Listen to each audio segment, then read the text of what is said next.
ready. We're prepared. Do not give in to fear. We are fearless. This is not the time to be afraid. This is a time to stand up and fight back and to resist any temptation for them to divide us. We're in this together. The rule of law is on our side. We will not give in, not give up. We will not capitulate. We will not bow. We will not bend. We will survive.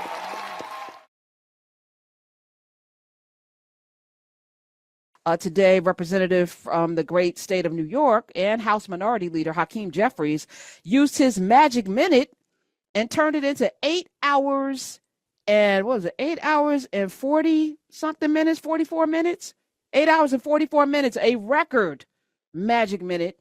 He said, I feel the obligation, Mr. Speaker, to stand on this House floor and take my sweet time to tell the stories of the American people. And that's exactly what I intend to do.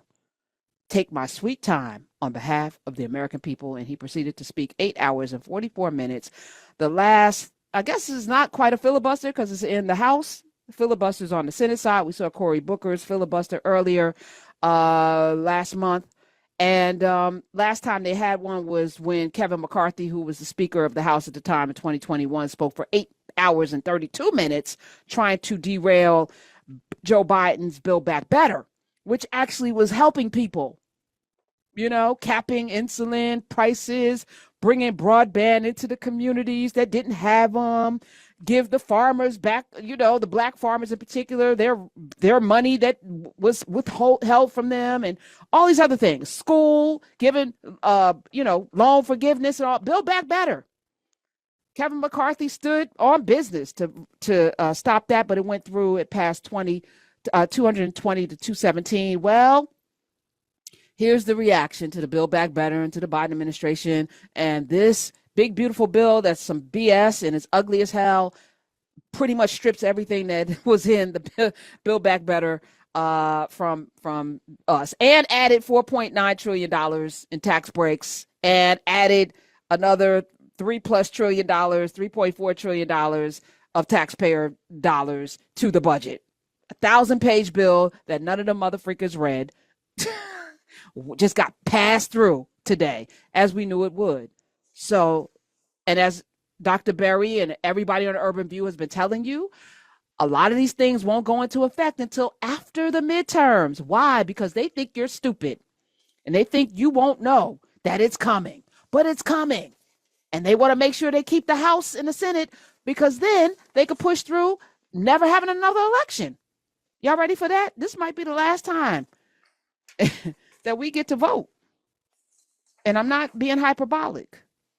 I read, I study, I sit, I talk to people who know things. This might be our last chance to be heard. So we have to overwhelm the electorate in the midterm elections and make sure that the House and the Senate, because the judiciary is done. We have 3 co-equal branches of government. The only thing standing in the way, the only thing that can stand in the way of them completely doing whatever the hell they want is us showing up in 2026, which means we got to show up now.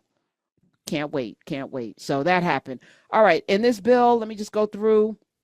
Raises the deficit, as I said, over the next 10 years, $3.4 trillion. Keeps the SALT cap hike that showers aid to millionaires, them welfare queens in blue states. Paid family leave that Biden put in, slash from 12 weeks to 0 in the final framework. Prescription drug negotiation covers. Prescription drug negotiation covers only a handful of medicines. Remember, Biden was trying to hold these pharmaceutical companies to account. Oh, they didn't like that. Did they pour millions to make sure that didn't happen? So there we go. Fossil fuel. Leaves fossil fuel subsidies on the books while offering new drilling leases. Drill, baby, drill. I think I heard Trump say that was that coal, drilling, fracking, all of that. No problem. No public option or Medicare for all. Private insurers still will dominate. Child tax credit. That was made temporary, not permanent. Biden wanted to make it permanent. This is temporary, risking a poverty snapback. I'm sure it's temporary until they get through the midterms. It drops free college, community college, which Biden has signed and promised to sign into law. Immigration reform, we already know that was gutted. Climate spending, done, not binding, no clean energy standards. Corporate minimum tax is set at 15%, below Reagan's, below Reagan era levels. Who's this government working for? We the people or the wealthy? Speaking of that, wealth surtax kicks in only after $10 million. Leaves capital gains loopholes, so people who are rich, they know how to do that. Universal pre-care funded for just 6 years. States could face a cliff after that. So you got 6 years to get universal pre-care. Housing dollars chopped nearly in half during this negotiation when it got kicked back to the House. No cap on sky-high rents. Hello. Oh, do we have a real estate? 6-time bankrupt real estate mogul? Okay. IRS enforcement. Remember Biden hired all them people to go after the rich and get them to pay their fair share? This man trimmed the IRS enforcement budget. So keeps inheritance tax threshold at a historically high $12 million. No $15 minimum wage or federal wage hike at all. Gig work protections left out completely. Rural broadband funds that were put in to the Build Back Better bill that passed, delayed. Surtax on stock buybacks watered down. Defense budget untouched. Means testing everywhere. Adds red tape for child care, college, health credits, etc. DC statehood, voting rights funding off the table. Drops the Civilian Climate Corps that excited young people and the progressive, that's gone. Keeps qualified immunity for police officers. No justice reform included at all. No estate tax overhaul, which was promised at all. Clean energy, as I mentioned, none. No cap on insulin or other life-saving drugs, no cap. These pharmaceutical companies can charge whatever they want now. Child care subsidies are phasing out above middle income.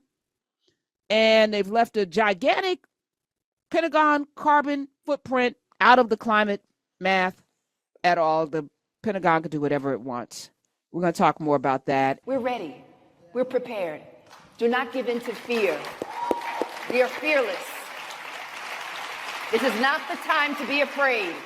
This is a time to stand up and fight back and to resist any temptation for them to divide us. We're in this together. The rule of law is on our side.